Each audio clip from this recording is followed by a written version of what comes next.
So tonight is Krampus Nacht, and as you can see, and as you may know, I am still here in Germany, the land of my great-grandmother, more specifically Bavaria, where a lot of interesting things happen. But the reality is a 2-week stint through Amsterdam, Rotterdam, and Germany landed me here in Bavaria to be here on Krampus Nacht. Now, I think Krampus is a very fascinating character. He, shall we say, he embodies the darker parts of humanity. He echoes the shadows that a lot of us fight so hard to avoid, to purify ourselves up, to free ourselves from the shadows. The thing is, humanity has long been wrought with dualism.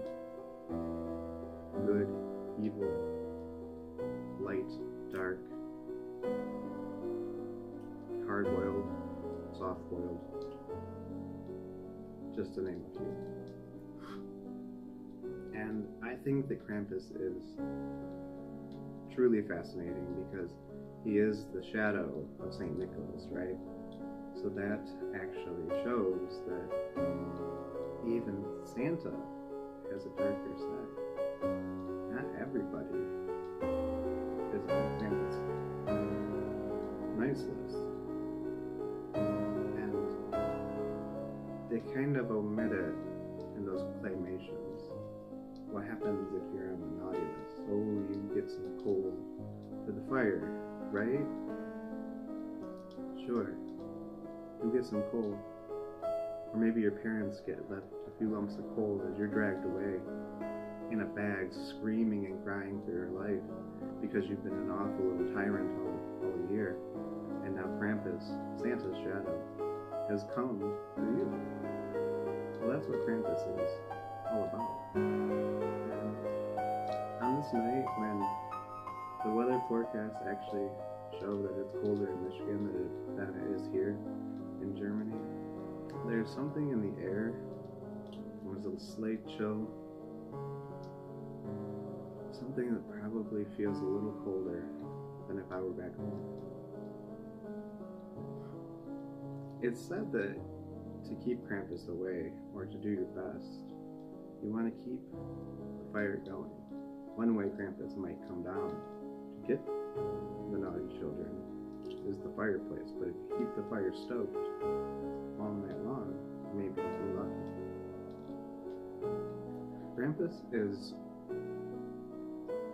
well, he is an embodiment of the shadow, and since we fear the shadow, he is a twisted, gnarly figure, large and bone, horns on his head, teeth bigger than mine. I got some big teeth. He's truly horrifying to see. I'm not sure how I'd feel if I met up with Krampus, but then again, there's been a lot of weird things that have happened to me, and even weirder so since I've spent time here in Bavaria. Germany seems to have a strange calling to me. Stranger than even Ireland did. Maybe it's the darker roots. We don't know those Irish roots, that can be pretty dark. But something about the land, even as Catholic as it is, sings to me that even so, we can still fear a creature so dark, so sinister, and so scary on a night like this.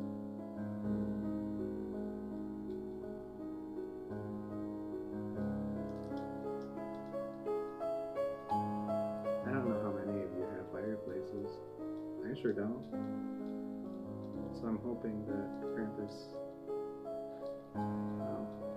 can't pick locks, or open windows, or break them. I have a feeling he's been around for thousands of years. is the embodiment of everything that humans have feared for thousands of years, even before this age of logic that we supposedly live in. He is that dark shadow. That dark shadow that we keep candles lit, we keep fires lit, we keep our lamps burning to keep the shadows maybe away, but never out of sight. Because every time we light a fire, we light a candle, we create a shadow. Every time we step into the sun, we create a shadow. And the truth of the matter is, none of us are immune to the shadow. The shadow is part of who we are. There's the great debate about morality and where it comes from. Ethics come from something different. But morality, is it divine? Is it inherent? Or is it something taught? The thing is, the shadow doesn't have to be horrifying, scary, or awful. We can embrace the darker sides, the anger, the hate. We're humans. We have a rainbow of emotions. Can't just take out purple, still call it rainbow. I don't know what you'd call it. It'd be really weird. Purpleless rainbow. But the dark side, our shadow, those are those feelings that we keep inside. Those are our personal demons. Our personal Krampuses. Krampuses. I'm going to need someone to get on that and let me know what Krampus, plural, would be. Krampuses or Krampi. Or, no, I don't have anything else. But the thing is, we're taught not to embrace those feelings. I had someone ask me today, well, what do I do with it? Well, what do I do with it? The anger, the hate. What do I do with it? You can't just crumple it up into a ball and throw it away. No. Nor do you want to. But you want to tell your story, right? You need to tell your story. Your story. Well, let's just say your story. It's what got you to where you are, but it doesn't define who you are. What defines you is how you react to that story today. If you react with all that anger and hate in your heart, and you take that anger and hate and you turn it inward, you're going to get depression. You're going to get self-loathing. You become your own Krampus. And you know what happens? Your own Krampus puts your inner child in a bag and beats it with switches because you beat yourself over and over and over for things that you may not have had control over at the time, things that you blame yourself for, and things that, well, frankly, aren't your fault, never will be your fault, never were your fault. But that's the thing. We take this horrifying inner demon and we bring it out and manifest it into a story, right? A scary story to scare children. But that scary story, what does it do? You take that Krampus, gnarled Krampus coming for you. It's more like an eagle or gnarled Krampus coming for you. Be good, they say. Be good, don't have anger and don't have hate. They make you fear the anger, the hate, the upset that you may actually possess. So instead, because that Krampus actually does come for you, he gets you, and he takes you in, but you take him in. You embody the Krampus, and you allow him to hurt you over and over and over. until one day you don't understand why you feel the way you do. You only know that you barely can get out of bed, exist, live. So the story of Krampus is more of an archetype that, well, we use to scare people into submission, right? But that archetype embodies feelings that we're allowed to have because we're human. We're allowed to have those feelings of anger and hate, sadness, despair. We're allowed to know that it's not our fault. Now, I've taken you on a more psychological spin of Krampus. He's probably going to come after me for that shit, because who wants to be put in a box with Freud? I don't. But I think it takes me to Bremen. And somehow my Bremen animals, well, I think they got afraid of Krampus, even though they are the fearless ones. So I'm going to put them on a little pedestal here because they deserve it. And they really guided us. They were really there for us. They were our archetypes that got us through a lot of really rough times in 2 weeks of what was supposed to be a vacation. These are the city musicians of Bremen. The donkey, the dog, the cat, and the rooster. They all wanted a new life. They either wanted a new life, or they knew that their old lives would be over soon. The dog would be put down. The rooster was going to be made for soup. They all needed some purpose in life. So they found each other, bound themselves together, one on top of another, like a tower of brothers. And that's a lyric from the Pigpen Theater Company from the song Bremen. Probably going to get copyright infringement for that. But these little guys, they really stood next to us, among other things, during this trip. And I'm going to tell you a little bit about this trip, because I haven't done anything more than write it in a book with Tina, in a book that I got for my birthday that I cherish deeply. You might have the tree of life on it, you can't see it, but so Tina and I did a lot of talking about symbology in this trip, because there was so much.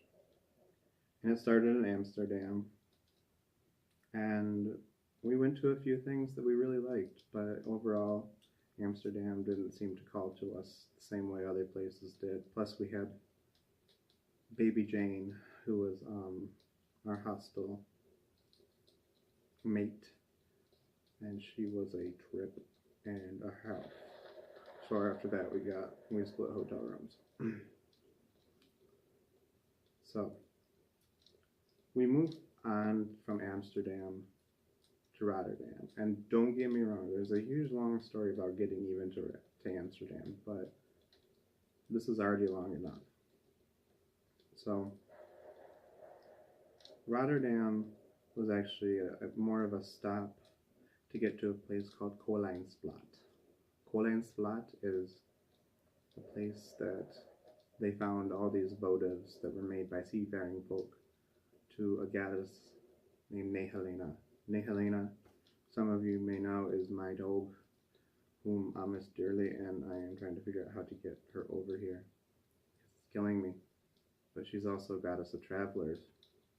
Well, that day, we finally get to Kolijnsplaat, only to find out that the shuttle bus only ran every 30 to 45 minutes from the bus stop into Kolijnsplaat, which is, a couple miles. But we braved the winds, the rain. We had our sad little umbrella from the train station. We had dinner that took way too long, and we got to the temple. We faced gale storm winds to get to that temple. When we got to the top of that little hill where the temple had been rebuilt in honor of that goddess, only to find that it was closed. So we sat on the edge of the temple, and I put my two little apples down I had brought because she was always seen with a basket of apples and a dog by her side. And at first I was pretty upset. And then instead I pulled up my phone and turned on Matthew Wilder and played Nothing Gonna Break My Stride while we danced and tried to figure out how we were getting out of Coaline's Plot because there was no transit running. We got out of Coaline's Plot by taxi after the man who lived in Coaline's Plot and drove taxi didn't know that there was a temple right next to the yacht club, but he knew where the yacht club was. So if someone can explain that to me, that would be great. So we were taken by train to Rosendal, which was a town where no transit existed at midnight, and we actually wandered around Rosendal for 6 or 7 hours. Phone was dying. Needed the phone we were trying everything to get out of Rosendal. We couldn't find the charging ports. We found them outside of stores and they were not working. Tina and I spent a good 45 minutes in the men's water closet together as my phone charged. Yeah, so I think the pinnacle of Rosendal was spending time in a water closet together. I bet many of you can't say you did that. We finally got out of Rosendal, made it to Hamburg, where I'm going to skip that whole thing, other than I fixed a water heater in a hotel. Because that was a mess, and that's not where we want to be. We want to be in Bremen. So that's why I have this open. There were a lot of characters in Bremen that we encountered. We encountered the dog, the donkey, the hen. We encountered the cat, and we encountered, did I miss one? The dog, donkey, hen, and cat in different various forms. We also encountered a man with amazing gray dreadlocks and a robe-like visage. He would just appear out of nowhere and then kind of disappear. I think he was a wizard. And an Irishman who wanted a pound from me. Oi, do you know about my country? Do you know about my country, lad? Yeah, I need a pound. I just need a pound. And obviously we were in Germany, which pound doesn't get you much in Germany unless you take it and get it exchanged. But he wouldn't let up. We finally walked away. He may have been our leprechaun, we're not sure. We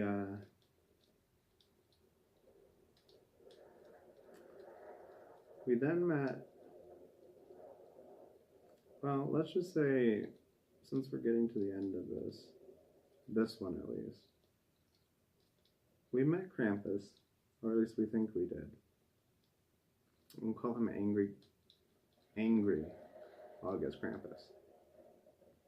He was a man, a big-shouldered, burly man in August, wearing the thickest blue jacket I've ever seen on someone in the middle of August when it's, 80, 85 degrees, maybe more. This man has this very thick, very heavy, maybe multiple layers of jackets on. And he's got a big bag, like a really big cloth bag. And I'm like, okay. Tina and I are walking down this alleyway, which is not a dark alleyway. It's the middle of the day. It's an alleyway that goes from one street to another. It's barely walked past. Well, as we're walking, this man starts to chase somebody over here. And Tina and I, we both know. We're like, okay. So we just keep walking, but he comes after us. We can both see him coming, and we're like, crap. Okay. So the only thing we did and could do was walk as fast as possible without actually running. If you want to run, we're just going to walk as fast as possible. But this man, I don't know, this man was fast. And since apparently we distracted him from the other man that he had been chasing down, I'm pretty sure we would have gotten put in his giant bag and taken away and beaten with switches. And the funny thing is, once we got to the end of the alleyway and we both turned around, angry Krampus was gone. I can't explain that to you because there were no ways out of the alley other than that direction or that direction. We sure as hell weren't going that direction where angry Krampus was. But he disappeared, and we didn't see him again while we were there. Doesn't mean we won't encounter him again, but it does mean that there's archetypes all around us. The spirit of story lives within us, around us, through us. We are living embodiments of story. And maybe I embrace the darker side because parts of who I am, they go against the norms of these more puritanical societal things. And personally, I'm pretty damn lucky.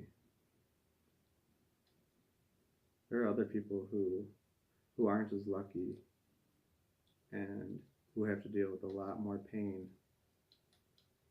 for who they are as people. But if you look around, life isn't just living a moment. If you look around, you'll find August Krampus, you'll find the Guardians, you'll find the donkey, dog, the cat, the hen. They're everywhere. Because you'll find story. And in the heart of story, that's where you find magic. And when you find magic, you find life.